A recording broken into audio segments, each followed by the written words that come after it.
2024 വിട പറഞ്ഞുകൊണ്ട് വരുന്ന 2025 സൗഭാഗ്യങ്ങളുടെ ഒരു വർഷമാകട്ടെ എന്ന പ്രാർത്ഥനയോടെ എല്ലാവർക്കും നമസ്കാരം. കൂവളത്തിലയുടെ പ്രാധാന്യം. പുഷ്പങ്ങളിൽ വെച്ച് അത്യുത്തമമാണ് കൂവളത്തില. അതുപോലെ തന്നെ ശ്രേഷ്ഠമാണ് പഞ്ചാക്ഷര മന്ത്രവും. വില്ലുപത്രങ്ങളെ കൊണ്ടും പഞ്ചാക്ഷര മന്ത്രം ഉരുവിട്ടും വേണം സോമവാര വ്രതം അനുഷ്ഠിക്കുന്നവർ പൂജ ചെയ്യേണ്ടത്.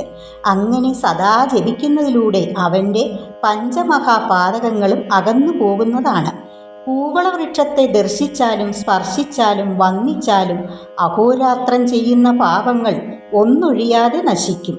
കേടുവരാത്ത വില്ലുപത്രങ്ങൾ കൊണ്ട് സോമവാരത്തിൽ ഭഗവാനെ പൂജിക്കുന്നതിലൂടെ എല്ലാ പാപങ്ങളും നശിച്ച് ആഗ്രഹ സാഫല്യം കൈവരിക്കുന്നതാണ്.